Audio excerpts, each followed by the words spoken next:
नमस्कार, आप सभी का स्वागत है। आज हम एक और रोमांचक कहानी के साथ हैं, जो भारत की प्राचीन कथाओं से ली गई है। यह कहानी विक्रम बेताल की श्रृंखला से ली गई है, जो हमें जीवन के महत्वपूर्ण सबक सिखाती है। आइए, सबसे महान कौन है, इस प्रश्न का उत्तर ढूंढने की यात्रा पर निकल पड़ते हैं। कहानी का नाम है सबसे महान कौन। राजा विक्रम एक बार फिर बरगद के पेड़ के पास गए। वो पेड़ पर चढ़ गए और बेताल को नीचे ले आए। उसे अपने कंधे पर रख लिया। फिर वो देवी काली मंदिर की ओर चलने लगे, जहां साधु अनुष्ठान कर रहे थे। बेताल ने बातचीत शुरू की और कहा, हे राजन, आपका धैर्य प्रशंसनीय है। चूंकि आपको लंबी दूरी तक चलना है, इसलिए मैं एक कहानी के साथ आपका मनोरंजन करूंगा, लेकिन एक शर्त पर। कहानी के अंत में मैं आपसे एक प्रश्न पूछूंगा। यदि आप उत्तर नहीं जानते हैं तो आपको मुझे बताने की आवश्यकता नहीं है, लेकिन अगर आप जवाब जानते हो और फिर भी चुप रहे तो आपका सिर 1000 टुकड़ों में बट जाएगा। राजा विक्रम ने अपनी यात्रा जारी रखी और बेताल ने कहानी सुनाना शुरू किया। बहुत समय पहले एक छोटे से गांव में देवी का मंदिर था। आसपास के गांव से भक्त देवी की पूजा करने आया करते थे, लेकिन उन्हें हमेशा मंदिर में प्रवेश किए बिना ही वापस भेज दिया जाता था। इसके पीछे का कारण संगीत महाराज नाम का एक प्रसिद्ध संगीतकार था। वो भक्तों को मंदिर में प्रवेश करने से रोक दिया करता था। वो सोचता था कि वो अकेले ही देवी की भक्ति करे। भक्त उनसे प्रार्थना करते थे कि उन्हें मंदिर में प्रवेश करने की अनुमति दी जाए, लेकिन उसने किसी को वहां पूजा करने की अनुमति नहीं दी। देवी ने ये सब देखा और एक दिन वह उसके व्यवहार से क्रोधित हो गई और उसे एक राक्षस में बदल दिया। उस दिन के बाद से वो पास के जंगल में एक विशाल बरगद के पेड़ पर रहने लगा। वो हर शाम पेड़ पर चढ़कर आसपास के गांव का भ्रमण किया करता था। उसने बहुत से ग्रामीणों पर हमला किया और उन्हें खा लिया। लोग घबरा गए थे, लेकिन बेबस थे। शाम के समय वे अपने घरों से बाहर निकलने की हिम्मत नहीं करते थे।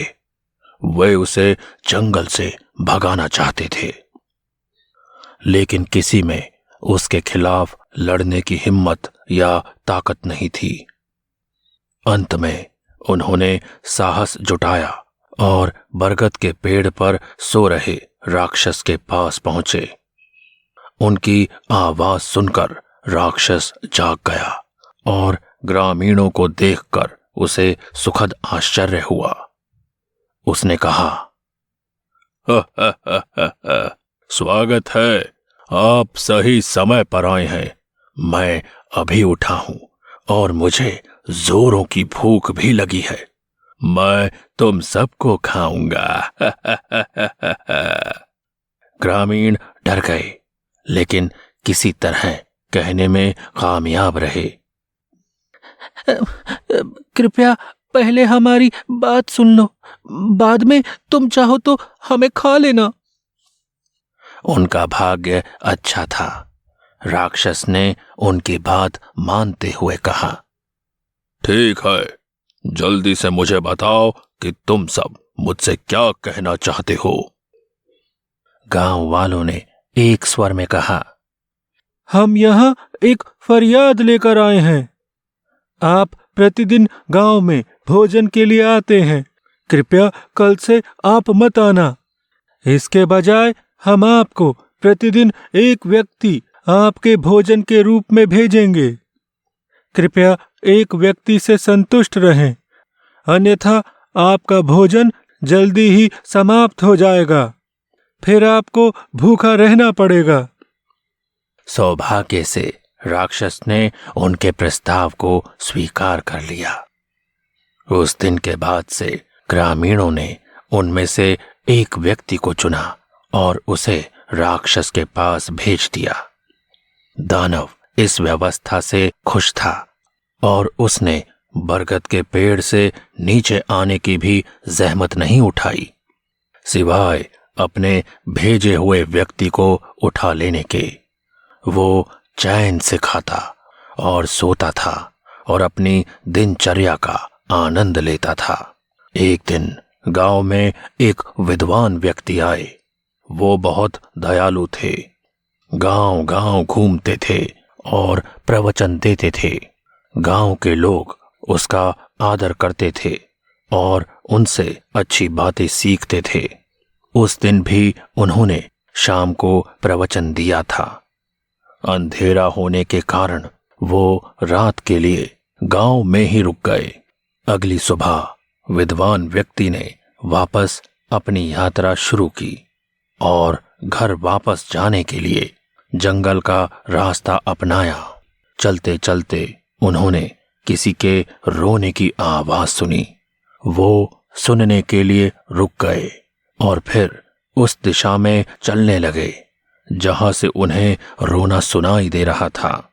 जैसे ही वे उस स्थान पर पहुंचे, उन्होंने देखा कि एक अधेड़ उम्र का आदमी रो रहा है और अपने बेटे से बात कर रहा है।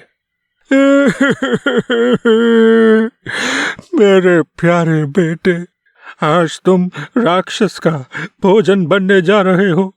मैं तुम्हें बहुत प्यार करता हूँ। मैं ये सहन नहीं कर सकता कि तुम मुझे छोड़कर हमेशा के लिए चले जाओगे। बेटा। पिता ने अपने बेटे से कहा। उस विद्वान व्यक्ति ने उनके पास जाकर पूछा, क्या हुआ? तुम दोनों क्यों रो रहे हो? तब पिता ने उसे राक्षस के साथ किए गए वायदे के बारे में सब कुछ बता दिया।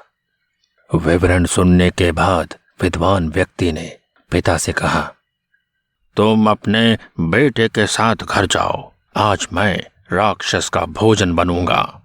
उन्होंने ऐसा कहकर दोनों को विदा कर दिया। फिर उन्होंने अपने कपड़े बदले और बरगद के पेड़ की ओर चल दिए जहां राक्षस सो रहा था। जब राक्षस ने उन्हें अपने पास आते देखा तो उसने खुश होकर सोचा, भगवान का शुक्र है, मेरा खाना आ गया है। अब तो रोज ही मेरी दावत होती है।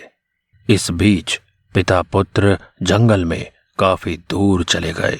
अचानक बेटा रुका और बोला, पिताजी, मुझे इस बात का दुख है कि वे विद्वान गुरु मेरे बदले राक्षस का भोजन बनने जा रहे हैं। वे प्रवचन देते हैं और लोगों को अच्छी बातें सिखाते हैं। उन्हें आज मेरे स्थान पर भोजन बनना पड़ रहा है। ये उचित नहीं है। हम गलत काम कर रहे हैं।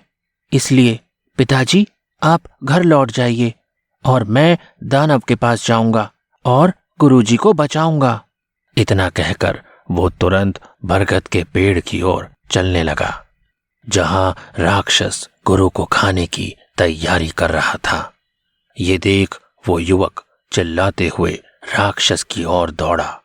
हे राक्षस, कृपया उन्हें नुकसान न पहुंचाएं। क्या आप जानते हैं कि वो कौन है? वो एक विद्वान व्यक्ति हैं और लोगों को अच्छे और बुरे का ज्ञान देते हैं। उन्हें अच्छी शिक्षा देते हैं। दरअसल आज तुम्हारा भोजन मैं ही था, लेकिन इन्होंने मुझे बचाने के लिए अपना जीवन दांव पर लगा दिया। इसलिए कृपया उन्हें छोड़ दो और मुझे खा लो। उन्हें खाना पाप होगा। जोर जोर से चीखने की आवाज सुनकर राक्षस रुक गया और गुरु को जाने दिया। राक्षस ने कहा, आप जैसे विद्वान और महान व्यक्ति को खाना सही नहीं है। हे गुरु महाराज, कृपया मुझे क्षमा करें। आपने पिता की पीड़ा को समझा है और स्वयं को बलिदान करने का निर्णय लिया है। मैं आपको नहीं खाऊंगा। मैंने गलती की और तपस्या के रूप में मैं आज से इंसानों को खाना बंद कर दूंगा। इतना कहकर दानव जंगल से निकल गया और किसी दूर स्थान पर चला गया। उस दिन के बाद से ग्रामीणों को राक्षस के भय से मुक्ति मिल गई। उसके बाद से वे खुशहाल जीवन जीने लगे। वे गुरु के आभारी थे कि उन्होंने उन सबको राक्षस से मुक्ति दिला दी थी। बेताल ने कहानी पूरी करते हुए कहा, हे वीर राजा विक्रम, आपने कहानी सुनी। अब बताइए कि कौन महान है? क्या ये वो गुरु जो स्वेच्छा से एक पिता को अपने बेटे को खोने से बचाने के लिए राक्षस का भोजन बन गया, या फिर वो पुत्र है जिसने गुरु को बचाने और राक्षस के लिए भोजन बनने का संकल्प ले लिया था? राजा विक्रम ने कहा, एक वृद्ध व्यक्ति के लिए मदद की पेशकश करना स्वाभाविक है। यहाँ गुरुजी न केवल वृद्ध हैं, बल्कि वो पिता की चिंता को समझने के लिए पर्याप्त परिपक्व भी हैं। इसलिए वो स्वेच्छा से दानव के पास गए। उधर युवक ने ज्यादा जीवन नहीं देखा था और उसे खुद को बचाने का मौका भी मिला था, लेकिन वो युवक राक्षस से गुरु को बचाने के लिए वापस आ गया, इसलिए वो महान है। बेताल बोला, सही कहा राजा विक्रम, लेकिन आपने अपनी चुप्पी तोड़ी है। अब मैं चला। जैसा कि पहले ही तय था कि यदि राजा बोलेगा तो बेताल बरगद के पेड़ पर लौट जाएगा, इसलिए बेताल फिर से पेड़ पर चला गया। इस कहानी से हमें सीखने को मिलता है कि सच्ची भक्ति और दया ही सबसे महान गुण हैं, और हमें कभी भी अपने अहंकार और स्वार्थ को देवताओं की भक्ति से ऊपर नहीं रखना चाहिए। आप इस तरह की और रोचक कहानियां सुनने के लिए स्टोरी वेव्स ऐप डाउनलोड कर सकते हैं, जो एप्पल और एंड्रॉयड दोनों पर उपलब्ध है। एक स्टोरी वेव्स सब्सक्रिप्शन महज $1 से कम महीने में मिलता है, जो आपके परिवार को गुणवत्तापूर्ण कहानियां लाने का सबसे सस्ता तरीका है। स्टोरी वेव्स ऐप पर सभी नई कहानियां पहले उपलब्ध होती हैं और सबसे रोमांचक सामग्री केवल ऐप पर ही मिलती है। हमें YouTube चैनल पर सब्सक्राइब करें और Instagram, TikTok और Spotify पर स्टोरी वेव्स को फॉलो करें ताकि आप आगामी सामग्री के बारे में अपडेट रहें। धन्यवाद आप सभी को यह कहानी सुनने के लिए।